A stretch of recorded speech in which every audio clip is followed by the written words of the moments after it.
Essa é a parte final aí, a parte 5 do documentário, Sabedoria e Poder. Acho que vai falar bastante do Mortal 3 e também do filme. Vamos lá. MK2 was great and stuff. But I really didn't want us to just do the same game with prettier graphics.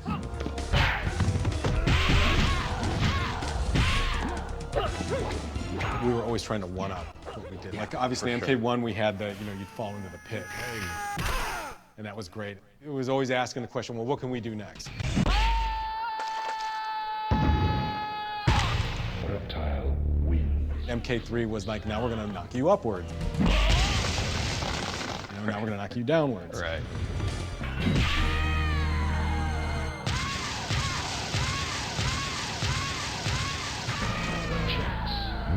Certainly the visual qualities of the backgrounds changed over time quite significantly. As the story took it, MK3 was based more on Earth.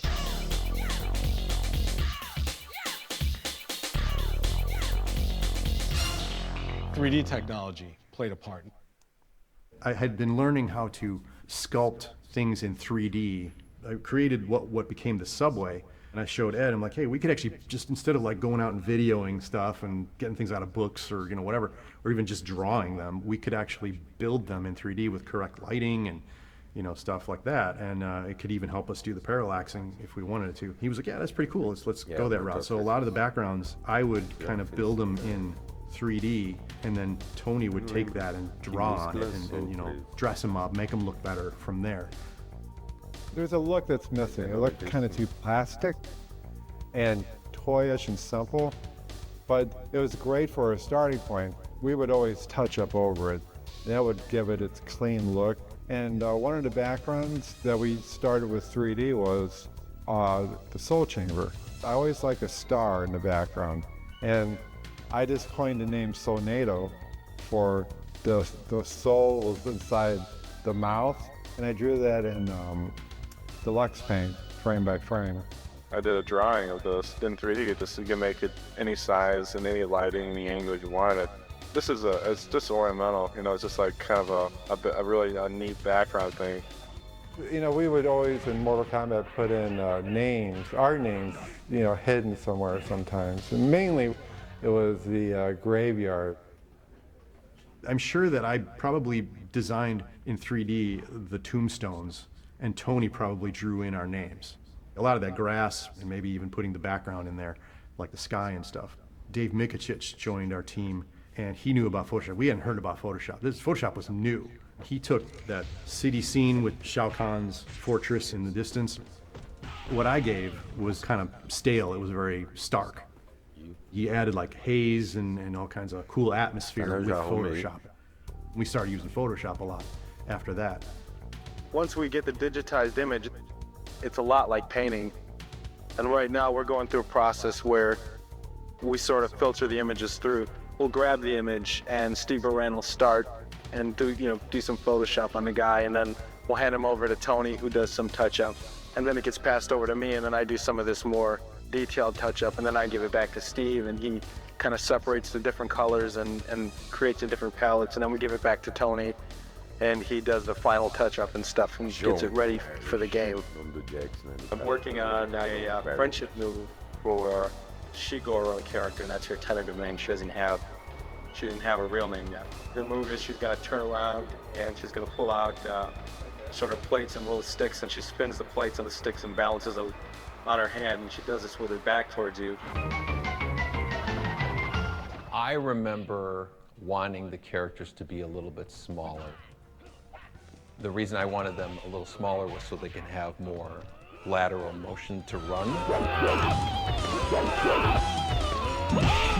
I remember having that conversation in Ed's office because my first reaction was, wait, we should be getting bigger. It's right. Like, what do you mean smaller, The hardware, we can push more stuff, and we should be making them bigger. But it didn't last long. I think once the run button was in, you saw right away the value of the sprinting.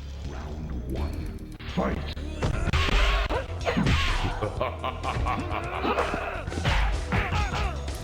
I wanted it to be more aggressive. I always felt like our walking was a bit slow, and that really was pushing for the run. To me, it feels weird when I play MK2. I feel like I'm in molasses. I was like, come on! You know, I just want to move faster. So. We really loved to see players doing combos, but some players just couldn't uppercut somebody and then jump and then, you know, juggle them and do all these kind of. So we wanted something that was a little bit more mechanical, right? Like anybody can do 1-1-2 or something like that. Right, the whole dynamic of the game was just so aggressive. And some people were intimidated by that. Finish him. It was somewhat controversial. There was a guy who was a tech in our, you know, like where they would build the games. He was looking at it and he goes, you know, I don't know why you added the run button, you know, I don't know what that. And then, you know, fast forward 3 weeks.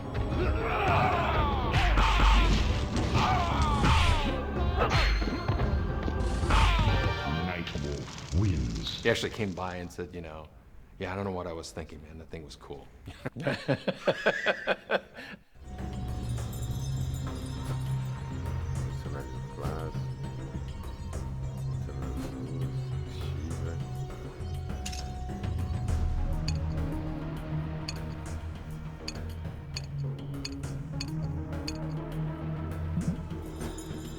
Personagens reais, Gary e Sal de Vida. One day I was in the office at Playboy downtown Chicago, and the phone rang. It was Jack Hager, and he was looking for a couple cheerleaders for this game called NBA Jam.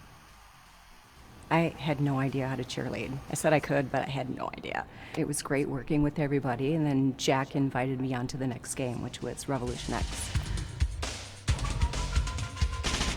We were trying to develop Mistress Helga. He had an idea. He wanted to be like this mistress, you know, in leather, and I said, well, I got some ideas, you know, and I put a black wig on and put my Harley Davidson jacket on and black stretch pants. He added chains and put some labels on it, and he was just like, perfect. And then that is how Mistress Helga developed. That was a blast.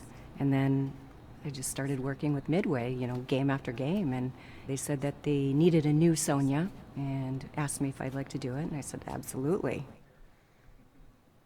I think John one time was just walking by me in a hallway. He's like, hey, Sal, you feel like being a character for, you know, Mortal Kombat 3? And I'm like, yeah, sure.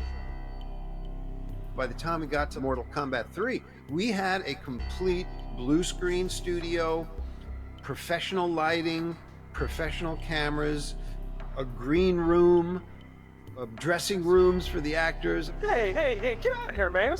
Jack Hager put that all together. It was phenomenal.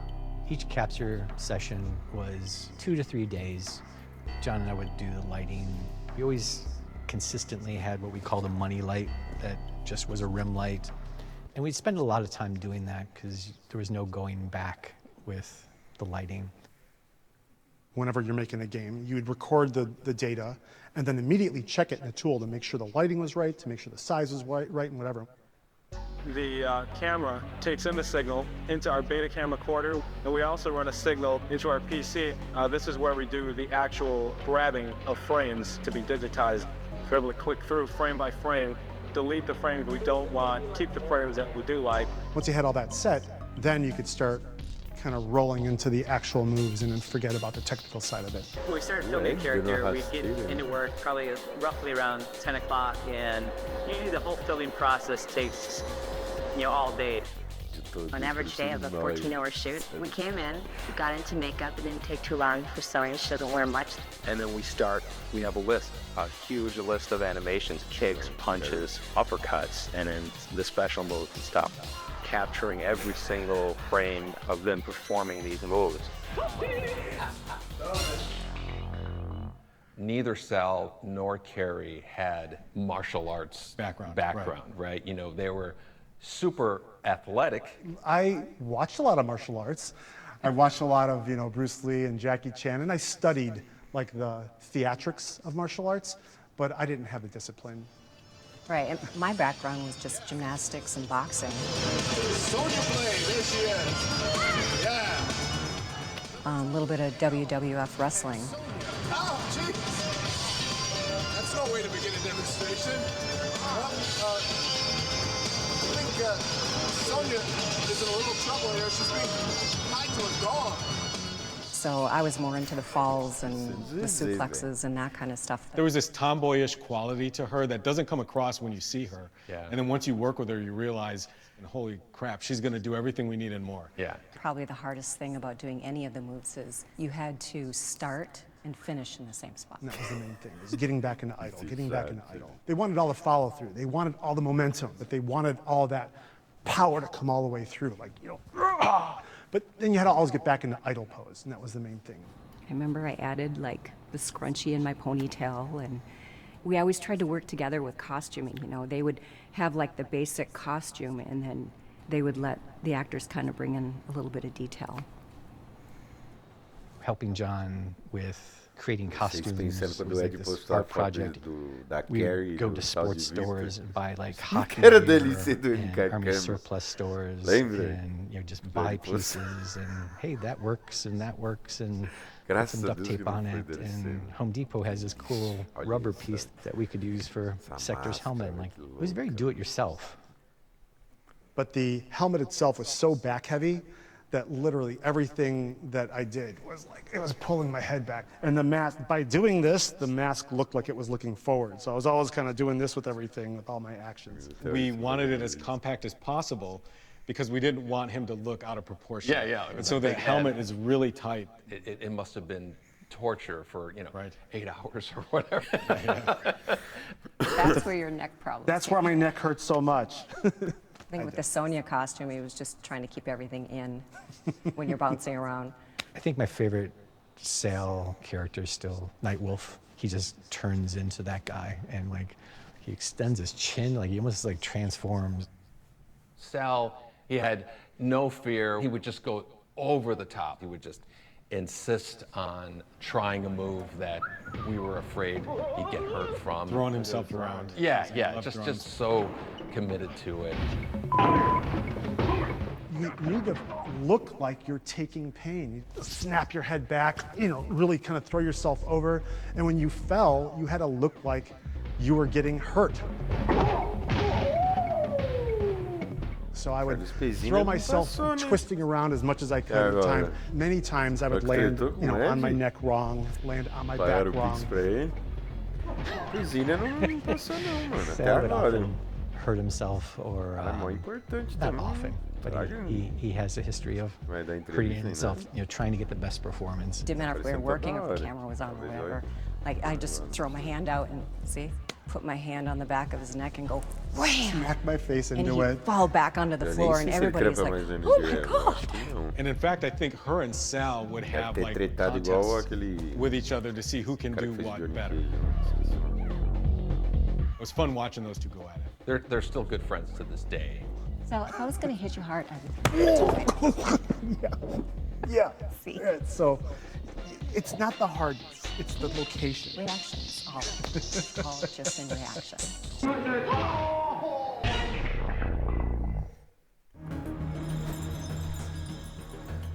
Captura 2D suprema.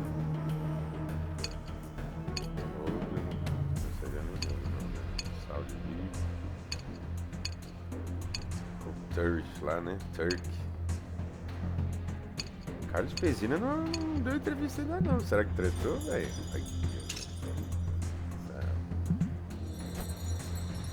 Olha quem é, Ed. Quem é? Mistérios elaborados. With MK2, we were just fully embracing the secret nature of the game.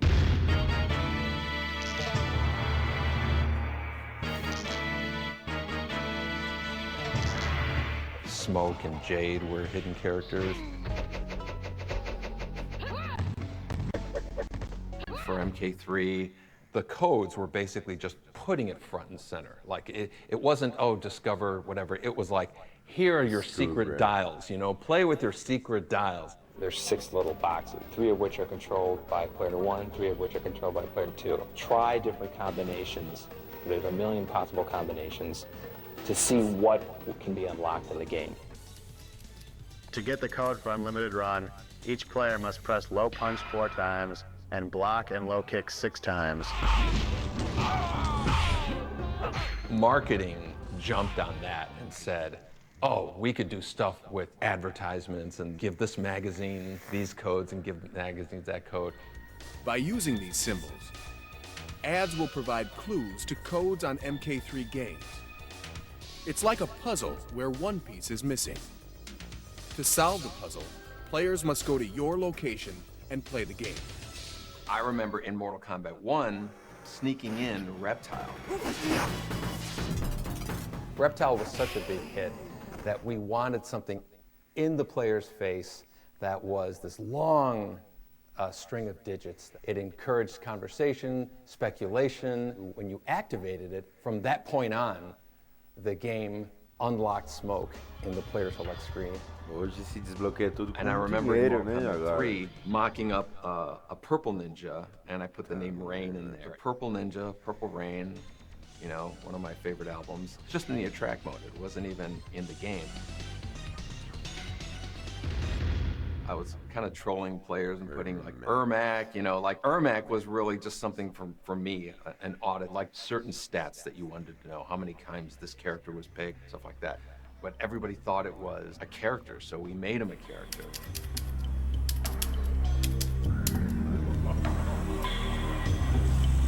Oh shit!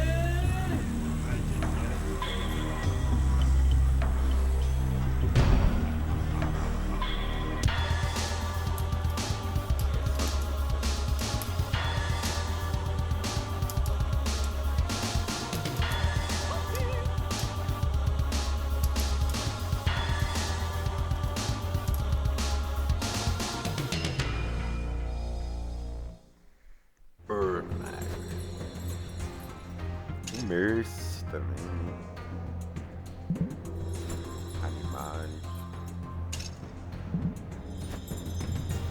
Corra, corra, corra. For me, the changes in Mortal Kombat 3 were, it was a little jarring in all honesty. I very much like how 1 to 2 went, where it was, it's everything I wanted, and 3 was, the new mechanics were just, it was different.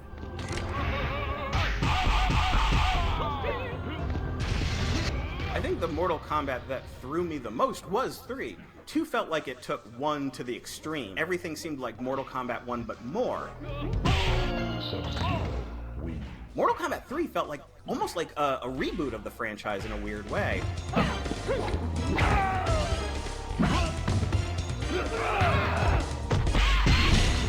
Nightwolf wins. And for maybe 15 minutes when I first played it, I was like, this isn't Mortal Kombat. I want to go back to Mortal Kombat 2. And then when I realized I could go into like this insane combo that eventually resulted in someone exploding, I was like, oh, I'm back in. This is Mortal Kombat. This is definitely Mortal Kombat. It wasn't a surprise to see that they wanted to incorporate a little bit of those dial combo type mechanics into that game, because it was, Killer Instinct was really popular. I think that was the one that introduced the run button, if I recall. The run button? Oh my god. Like, that changed so much stuff. The run button I've never gotten used to this day. I just never find the right way to use it. So I never used the run. So I became a little bit more defensive with MK3. And I remember the moment when someone punched me through a stage and being like, oh, wait a minute, like the game is like breaking its own fourth wall. And that stuff was cool. Round 2, fight. Going back to Mortal Kombat 2 after playing Mortal Kombat 3 with the run button was like going back to Street Fighter 2 Champion Edition after playing Street Fighter 2 Turbo. I could not go back speed-wise. It was so fast, and it felt more aggressive, which is what Mortal Kombat should be. I got my first speeding ticket racing to go to the arcade before it closed to play Mortal Kombat 3. I was just hauling ass in my 1991 Saturn, which was red, and I thought it was cool. My first car that Jazz Jackrabbit bought me. And, you know, a cop pulls me over. He's like, is everything working okay in this car? I'm like, I guess, officer. He's like, well, what about the speedometer? I guess I hit the run button with the accelerator in my car. I think Ed and John still probably owe me $50 for that ticket.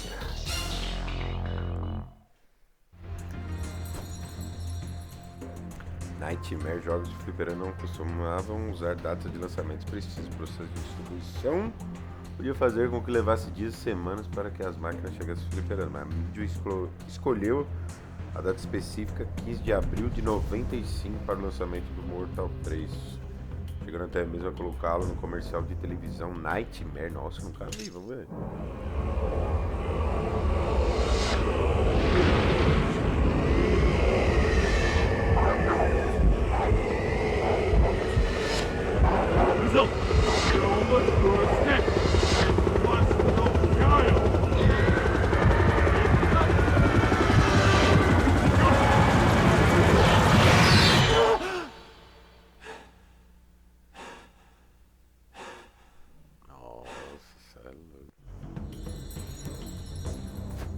Nunca tinha visto esse comercial, não. Filmes caseiros do John Vogel. Que papinho, John Vogel. Filme caseiro, mano.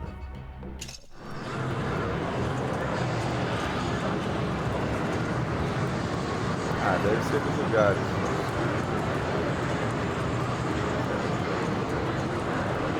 Tem 3 aí? Deve ser sempre aqui. Saw you in the video on that. Saw me in the video? Yeah, you were working in your office. All right, yeah, I know, isn't that cool? I'm famous now. Yeah.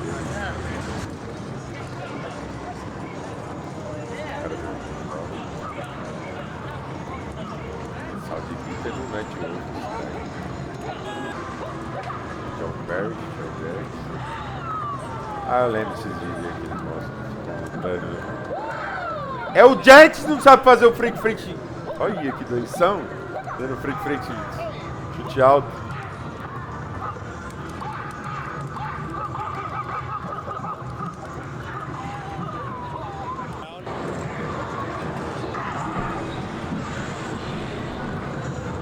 Hi, Dave. What's up?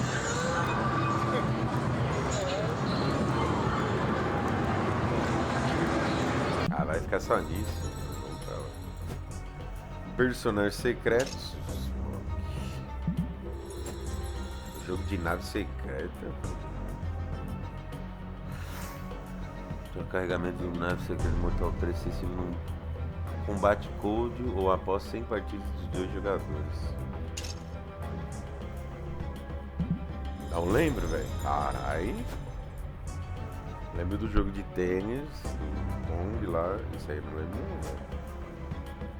Versão estendida, chegando à Terra.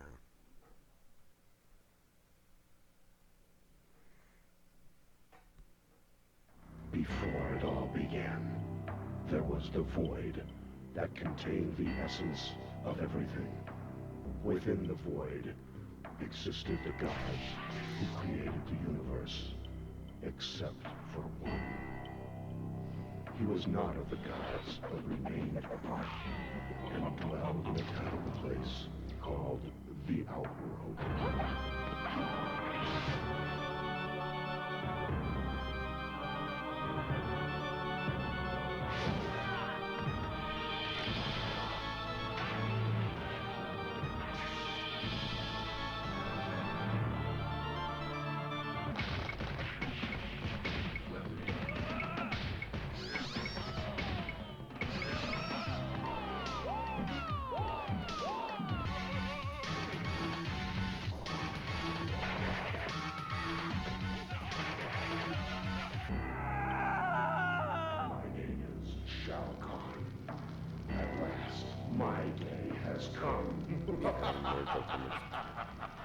Essas cenas aí a gente já viu.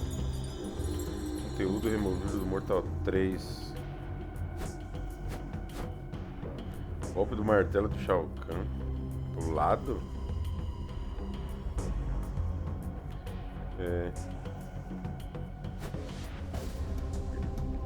Nossa, que da hora. Eu tive que quebrar a perna. Isso aí também, né? Da Shiva, ataque esmagador. Vem da Sônia. Fatality da bola rosa de Sônia. Olha o boi, mano. Extras do Motaro. Ataques de Jax. Ah, mas esse tem, pô. Que ele faz os dois assim, né? Só que ele faz assim pra cima, né? Ele vira um lame, né? Tem esse fatal.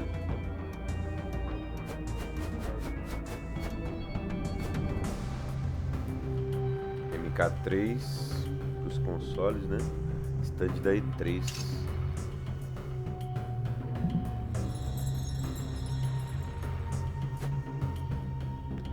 A animação. Nossa, essa do Grey Kung Lao, né, mano? Olha esse grande. Foi a primeira animação em 3D, né? Nossa, o Grey Kung Lao. Get next to the coolest and hottest characters anywhere. Buy the video and you'll also get the making of Mortal Kombat, the live-action movie, plus secret combat codes and a free watch offer. Mortal Kombat, the animated video. Only $14.98, rated PG. Carai, $15, mano? Pô, mano. O filme, 18 de agosto. W.S. Anderson. No palco ao vivo, fevereiro. I thought it was fabulous. The show was just incredible. I loved it. I thought it was way much better than Power Rangers Live. Mortal Kombat, live on stage. The best family show of the season, Rights USA Today. See illusions, gymnastics, lasers, stunts, and more. I'm so excited. The show's great. It was great, man. The New York Times calls it an action fantasy spectacle. Prepare yourselves for Mortal Kombat, live on stage. It's coming. Coming to an arena near you.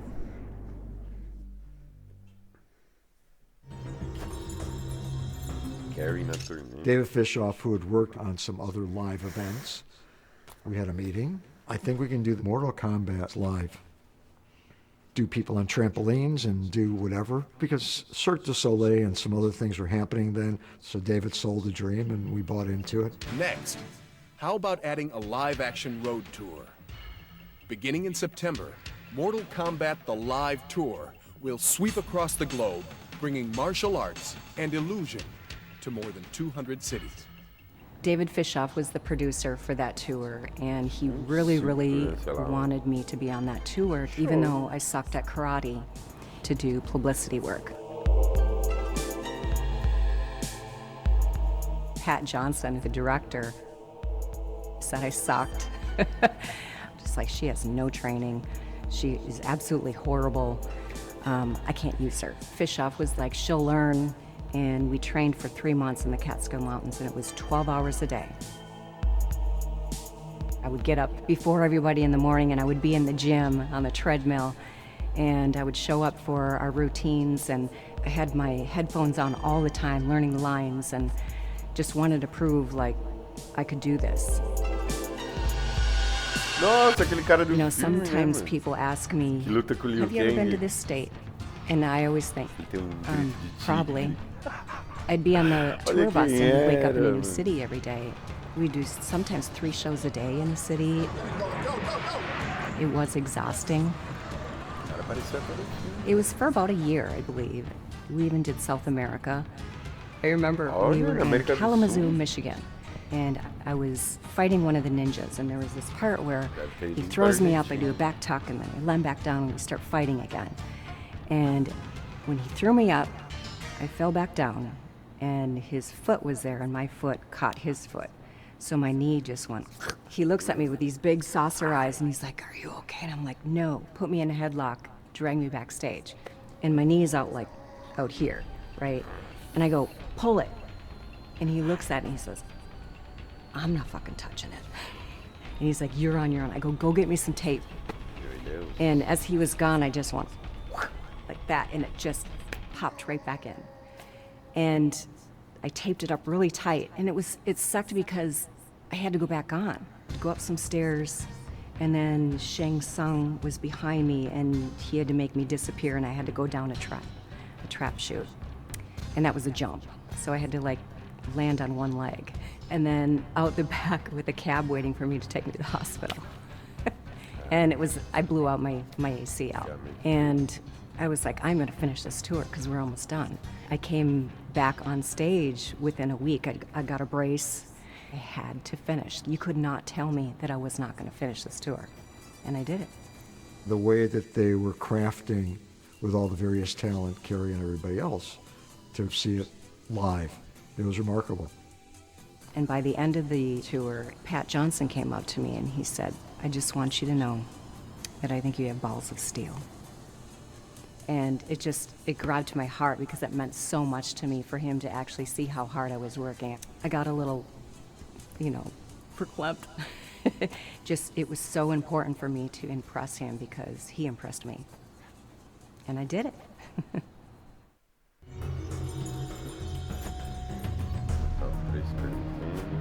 Mega Drive.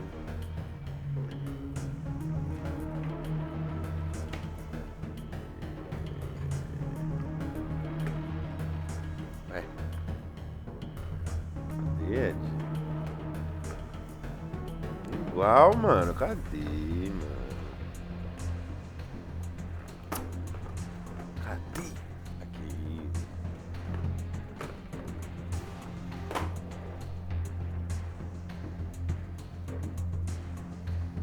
Mega Drive. Eu não lembro por que chama Mega Drive aqui e lá é Genesis, né? É por causa da distribuidora, a Tectoy.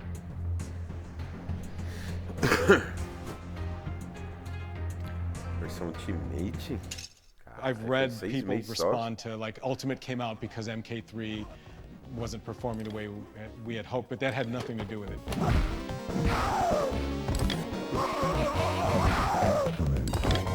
We were going to be releasing the home game, MK3, relatively soon. Round 1. Fight.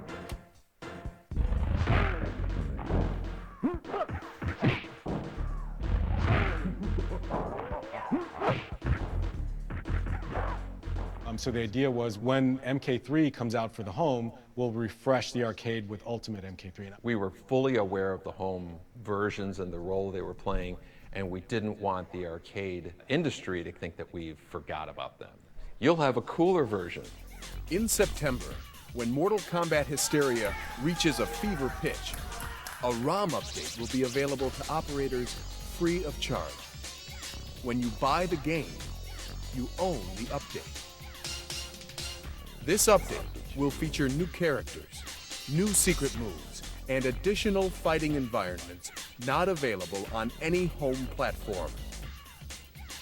The update will make your arcade game a brand new fighting experience. That was planned, and so it was part of the plan all along, and so we withheld purposely what we thought were the most popular characters just so that we would give it a bump when Ultimate came out. The fact that it was Scorpion and Sub-Zero and Katana and Mileena just meant that we were able to squeeze more characters with less memory.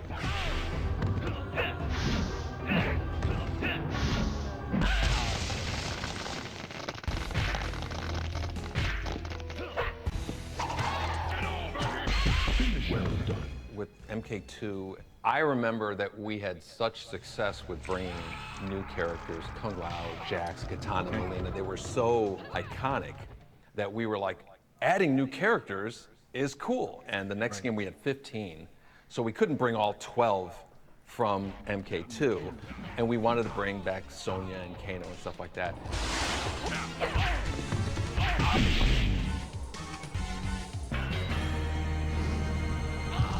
Você acha que você não brincando? So from my perspective, I just remember not really realizing how much Scorpion and Sub-Zero were the poster characters. Yeah. So we were just like, okay, let's make Sub-Zero unmasked, and he wrote a story for him. Right. And Scorpion, we'll just give him a rest, which was blasphemy.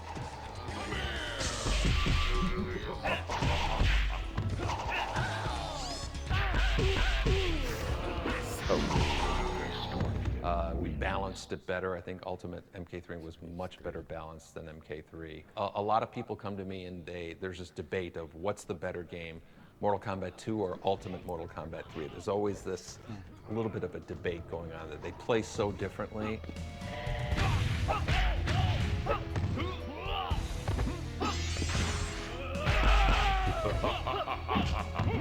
But the fact that they're so different to me is what's cool. Is like, they're two very different games as opposed to the same game with prettier graphics.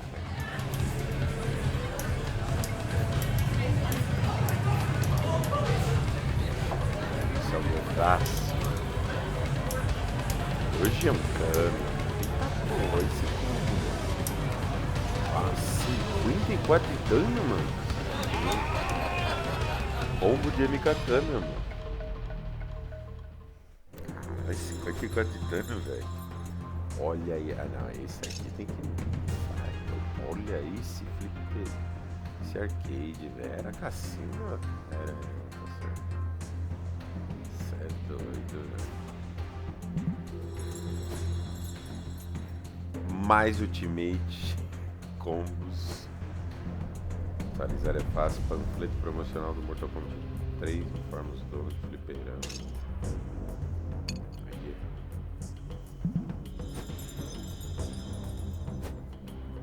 Aqui, ó. Aqui fala sobre o WaveNet, aqui do Super Nintendo. Ó, a Midway pretendia... Esse aí tem no MK Legacy. Pretendia conectar jogadores de fliperama a uma rede de alta velocidade, a WaveNet, para lutas multijogador. Uma versão de Ultimate Mortal Kombat 3 com o Cygot como personagem jogar. Foi testada regionalmente, mas nunca lançada de maneira oficial. É possível jogar essa versão... Propagandinhazinha, véi. No treino falaram muito do filme, né? Só dos jogos. Ou vão falar agora do filme e do Mortal 4.